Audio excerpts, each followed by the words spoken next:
All right, let's do it. Let's go ahead and get into kind of what's going on. There's a lot going on. So just in these couple of days is kind of like a lot, but it's not, I mean, this whole week's a lot, but just these couple of days are like pretty crazy. So we'll go ahead and get into it. It's not like it's crazy, but as the week kind of goes on, it kind of gets more crazier, to be honest. So so this video will be for the 13th and the 14th. So I'm only going to go over the next 2 days. So the moon's in Leo right now as I'm doing this video, but it's going to come into Virgo. Or actually, it's in Virgo right now as I speak. So yeah, that's what we're going to touch on. So the moon coming into Virgo is going to be, I feel like my camera's crooked, but whatever. I don't give a fuck. I can't adjust it. So the moon in Virgo. So the moon's going to come into Virgo on or actually today. It's already come in. God damn it. Get it together, Austin. So the moon in Virgo is going to come in. It's going to want to kind of create a new routine. It's going to want to feel like we're going to be all kind of feeling like we need to get in this energy, like where our emotions are, of like creating routines that can help us feel better emotionally. So creating better structured routines for yourself is going to be coming up, and just wanting in general to get things in alignment better, because Virgo is kind of very analytical. So it wants to get things in alignment, get things cleaned up, put things properly in their place and all that kind of stuff. So that's what we kind of got with the moon coming into Virgo. And then this is what I want to talk about with the sun opposing Mars. The sun is in Libra. And with the sun in Libra is like, so the sun in Libra, as we talked about in the last video, it's going to want to create balance and harmony in relationships and just ultimately in life, because Libra does rule the scales, right? So with the sun opposing Mars is in Aries. Mars is in its home sign of Aries, but it is in retrograde. So Mars is kind of like, Mars is going backwards, but it's in its home sign.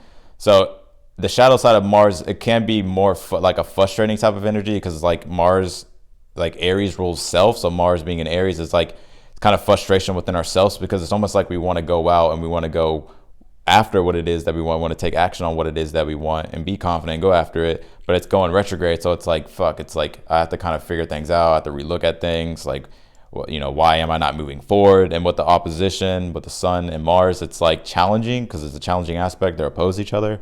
So it's challenging with the sun in Libra. The sun in Libra wants to create the relationships or create the balance in your life, but it's opposing Mars. So it's like within ourselves, it's like, how do we get there? Because it almost feels like we're doing a lot, but it just doesn't really feel like it's kind of going anywhere. So it's going to be bringing that energy. And it's like, it's not that you can't move forward. You can move forward. It's just like, it may require a little bit more work. It kind of feels like you want to give up, but don't give up. And then we also have Mercury turning retrograde in Scorpio.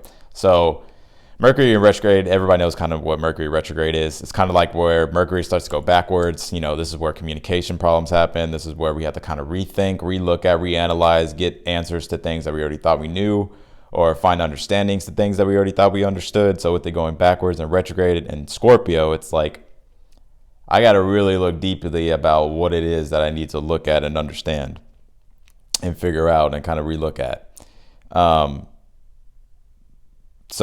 And even this is where it can get frustrating, because even communication can kind of feel like, I feel like my intuitive feeling with Mercury being in retrograde in Scorpio is like, when it comes to miscommunication, it can even feel more of a miscommunication. So it's like kind of difficult. And then, so that's what we got on the 13th. And then on the 14th, we do have the sun trine the north node, and then we have the sun sextiling the south node, because the north node and south node sextile each other, or not sextile, oppose each other. So if you don't know what the north node is, it's basically the change outside of yourself that you look at to be able to seek, to be able to get you on the right path in life. Kind of like, I always look at it as like your divine calling point to look at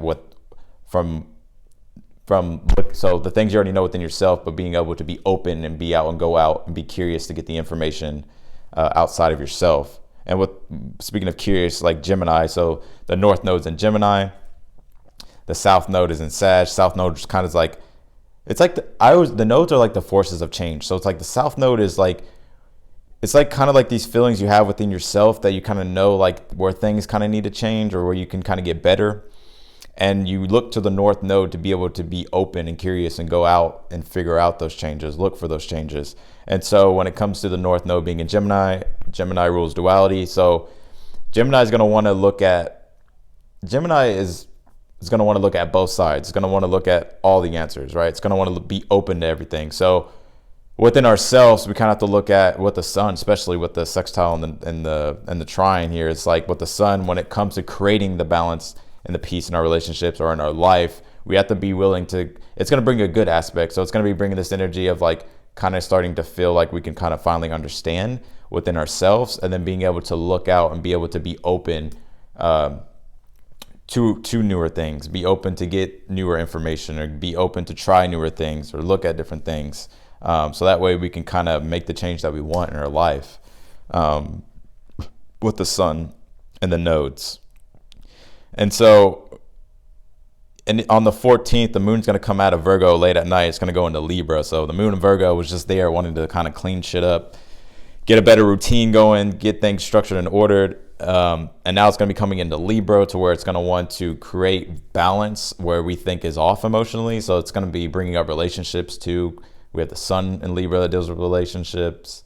We have fucking the moon's going to be in Libra, which deals with relationships. So, and it's not just relationships overall, but it's basically like balancing your life, harmony in your life, and peace and stuff like that. And it's like with the moon being in Libra, it's like it's going to want to create that space so like the good things can come in, so like the good relationships can happen, so we can actually feel and experience that within ourselves and within our life. But we have to really look at where the balance is off. And so it can be frustrating because the moon's going to also oppose Mars.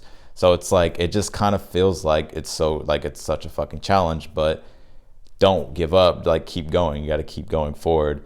And you know, like the world's already going through a crazy time right now, to where people like, you know, like honestly, like the world's kind of like fucking depressing, honestly. Like people don't want to do things, they're kind of just like giving up, and like it just kind of feels like there's not really any hope left. But there is. It's just like you can't give up, you know, with the sun opposition to Mars and Mars being a retrograde. It feels like you're just doing a lot and a lot and a lot, and nothing's really paying off. But you can't give up. That's the thing. Because once you give up, then you give up, and it's like, you know what I mean?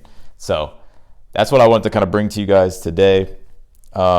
We do have a lot coming up in the astrology. Like just this week is really a lot. We have the sun square Pluto I'll be talking about, the moon in Scorpio, sun square Saturn, Venus is going to oppose Neptune, Mars square Jupiter, Venus trine Jupiter, Mercury oppose Uranus.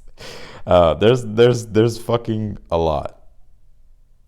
We're even gonna have a black moon in Taurus. Dude, there's a fucking lot. And then we're gonna come into Scorpio season next week, or not next week. Well, pretty much next week, a little bit after a week.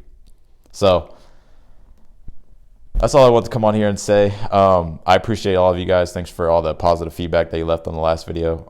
Thank you so much for that. These are actually really fun to me, so I'll keep posting them. But let me know what y'all think in the comments, what y'all kind of going through. And just talk to one another in comments too. I feel like that could really help too.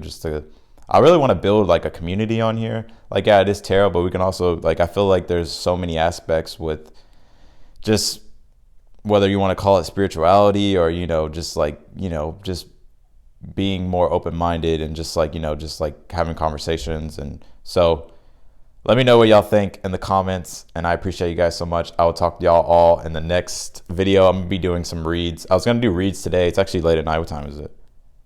So it's like 12:50.